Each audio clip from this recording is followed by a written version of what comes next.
Assalamualaikum warahmatullahi wabarakatuh. Salam sejahtera untuk kita semua. Semoga kita selalu dalam lindungan Allah Subhanahu wa taala.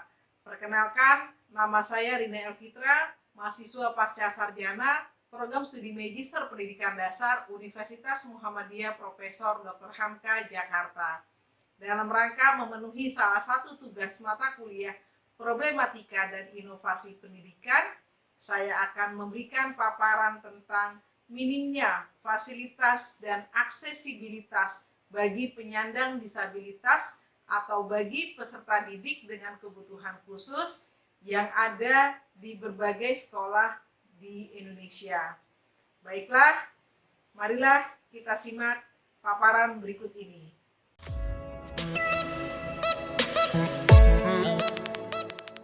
Pendidikan merupakan hak setiap warga negara di Indonesia tanpa terkecuali. Tidak memandang agama, suku, ras, fisik, maupun hal lain yang berbeda.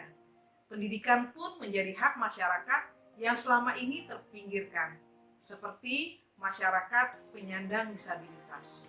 Salah satu masalah dalam pendidikan di Indonesia adalah minimnya fasilitas untuk penyandang disabilitas atau untuk peserta didik dengan kebutuhan khusus.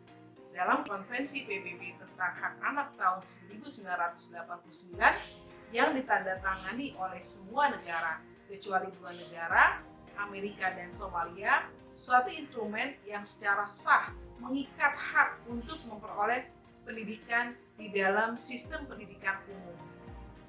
Perkembangan sejarah pendidikan inklusif di Indonesia mulai dikembangkan pada tahun 2000. Pada awalnya, pendidikan bagi anak berkebutuhan khusus diselenggarakan oleh 3 lembaga pendidikan, yaitu SLB, SDLB, dan Pendidikan Terpadu. Perkembangan selanjutnya diawali dengan penyelenggaraan konvensi nasional pada tanggal 8 sampai dengan 14 Agustus tahun 2004. Konvensi tersebut diselenggarakan atas kerjasama antara Departemen Pendidikan Nasional, Direktorat PLB, Braille Norway, dan UNESCO Jakarta, yang melahirkan Deklarasi Bandung untuk menuju Indonesia pada pendidikan inklusif. Pada tahun 2005 di Bukit Tinggi dilaksanakan simposium internasional. Tujuan dari simposium tersebut adalah upaya mengusahakan agar hak-hak anak yang memiliki hambatan belajar dapat terpenuhi. Hasil rekomendasi Bukit Tinggi tersebut yaitu perlu terus dikembangkan pendidikan inklusif untuk menjamin agar semua siswa memperoleh pendidikan yang layak serta berkualitas. Melalui pendidikan inklusif, anak berkebutuhan khusus dididik bersama-sama anak lainnya untuk mengoptimalkan potensi yang dimilikinya. Oleh karena itu, anak berkebutuhan khusus perlu diberi kesempatan dan peluang yang sama dengan anak reguler untuk mendapatkan pelayanan pendidikan di sekolah.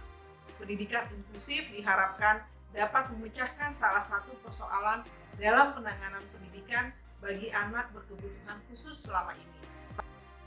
Sebagai bukti kesungguhan pemerintah Indonesia dalam hal ini, maka dikeluarkanlah payung hukum untuk melindungi kaum difabel dengan Undang-Undang Nomor 8 Tahun 2016 tentang penyandang disabilitas. Salah satu bidang yang termuat dalam undang-undang tersebut adalah hak pendidikan anak untuk penyandang disabilitas.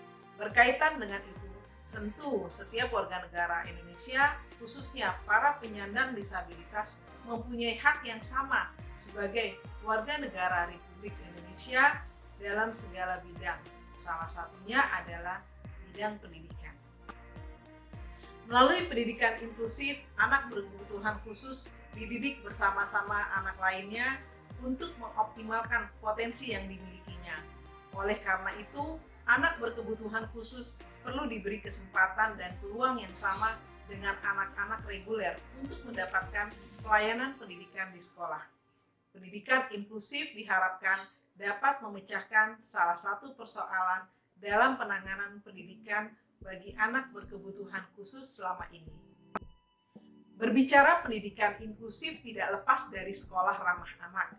Sekolah ramah anak adalah sekolah yang aman, bersih, sehat, peduli, berbudaya lingkungan hidup, dan mampu menjamin, memenuhi, menghargai hak-hak anak dan perlindungan anak dari kekerasan, diskriminasi, perlakuan salah, serta mendukung partisipasi anak berkebutuhan khusus di sekolah inklusif dan nyaman bagi perkembangan fisik, kognisi, dan psikososial anak perempuan dan anak laki-laki, termasuk anak yang memerlukan pendidikan khusus dan atau pendidikan layanan khusus, terutama dalam perencanaan kebijakan pembelajaran dan pengawasan.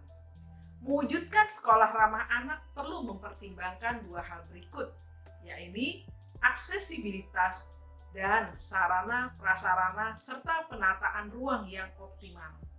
Permasalahan yang saat ini terjadi dalam penyelenggaraan pendidikan inklusif adalah belum memadainya aksesibilitas dan penataan ruang yang baik, sehingga belum dapat memberikan kemudahan dan kemandirian bagi penyandang disabilitas, seperti tangga yang harus dijajaki ketika masuk ke dalam gedung atau ruangan yang sulit digapai atau dijangkau oleh penyandang disabilitas, semisal tunadaksa. Perlu disiapkan bidang miring atau rem jika memungkinkan tersedianya lift. Toilet yang belum bisa diakses, sehingga perlu disediakan toilet khusus yang bisa diakses oleh semua penyandang disabilitas. Anak yang mengalami gangguan penglihatan misalnya memerlukan alat bantu baik berupa teropong, loop, bahkan huruf braille atau alat bantu lainnya. Belum adanya guiding block yang bisa membantu penyandang tunanetra untuk menyusuri gedung atau jalan. Dan masih banyak lagi fasilitas-fasilitas lain yang belum disediakan atau belum tersedia di berbagai sekolah yang ada. Dan masih banyak lagi fasilitas yang belum memadai, bahkan belum tersedia bagi penyandang disabilitas. Untuk itu, perlu kiranya kita bersama-sama bersinergi baik dari tingkat sekolah, dinas pendidikan kabupaten kota, bahkan sampai pusat untuk terus meningkatkan dan menyediakan fasilitas yang memudahkan para penyandang disabilitas untuk bisa beraktivitas sama layaknya seperti anak-anak pada umumnya. Mulai dari sekolah untuk memberikan pelayanan yang baik tanpa ada diskriminasi, menginventarisir sarana dan prasarana serta aksesibilitas yang diperlukan agar kedepannya bisa dianggarkan dan dapat direalisasikan. Tentunya semua ini bisa terlaksana dengan kerjasama baik pemerintah kabupaten kota maupun pemerintah pusat. Demikian sekilas paparan saya mengenai minimnya fasilitas dan aksesibilitas bagi penyandang disabilitas.